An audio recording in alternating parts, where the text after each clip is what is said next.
Nothing like a VEDO to remind me of how tired I look so often and how much I love wearing the same shirts, because it's been actually very nice to have to look presentable every day.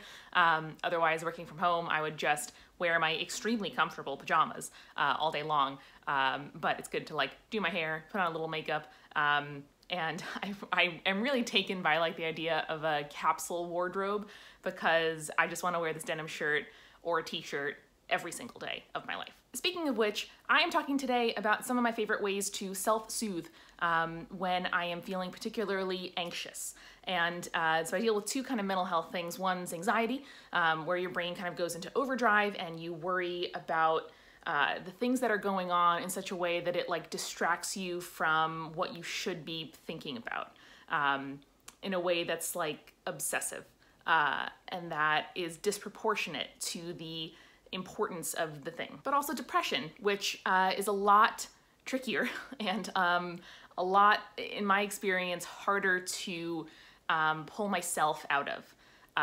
My kind of only coping tool for depression, besides lifestyle related things like talk therapy and meds, and getting enough sleep and kind of eating healthfully, the only thing I can tell myself when I am in that place is, you know, this has happened before, it's going to be okay, it's not always going to feel this way, and just to repeat that until it passes or I start to believe it. I experience anxiety a little bit differently. It's less like a sand pit that I fall into than a like computer overheating. Like when your computer fan starts whirring really quickly because it's starting to overheat.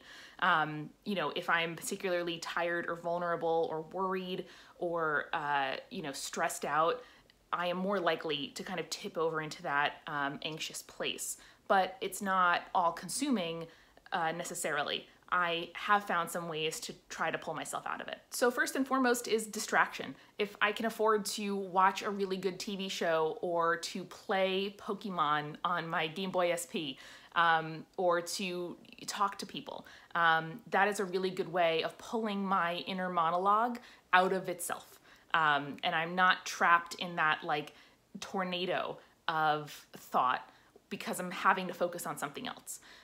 So ideally it's, you know, being able to talk to someone, but sometimes the anxiety gets in the way, you know, and I think that my company is not worth being around, or that I can't afford to go out or talk to people because I have so much to do and to worry about at home. So sometimes it really is just couple hours of Netflix, you know, or a really enthralling video game or a podcast, something that can occupy my brain. And that is often well paired with household tasks.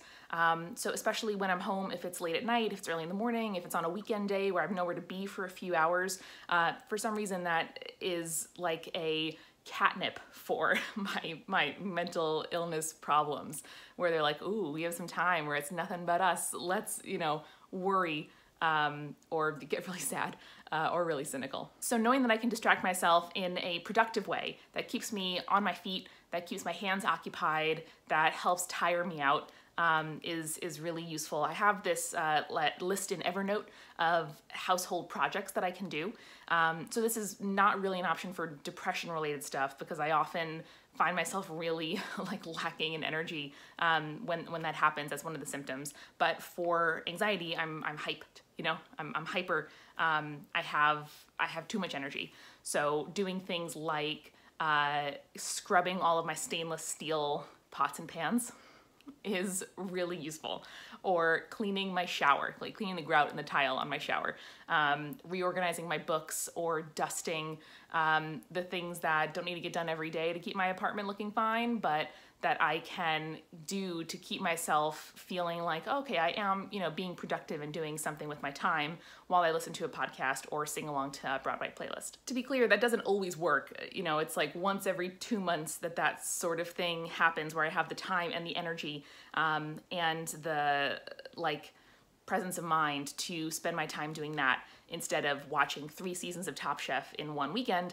which I have done. And I wrote about this in a blog post about dealing with depression as a creator, but I also find it really grounding to watch my own stuff and to listen to my own podcasts. Again, this is kind of both helpful for depression and for anxiety, but I will often experience like a depersonalization in both cases. So what that means is like having a really disconnected sense of self and kind of forgetting like who I am and why I'm doing what I'm doing, why I live where I live, why I do what I do. It's almost like a really extreme self-hatred or disconnect, where you just think like, what is the point? And for me, it's a really scary sensation, because there is no like logical way to say to myself, you know, to kind of disprove that monologue. So when I watch my vlog, when I listen to my podcast, I hear this like heightened reality version of myself. You know, I see an edited version of me speaking somewhat articulately, talking about stuff that I enjoy talking about, being a little bit more, you know, energetic and alert than I otherwise would be, and remind me that I don't always feel how I feel in that bad moment. And I do want to emphasize again that lifestyle related stuff is so important. If I get 8 hours of sleep, if I eat balanced meals, if I talk to people regularly, if I get outside every day and move a little bit, if I go to therapy, if I take my meds, if I, you know, have a routine, all of these things just help me stay in steady state.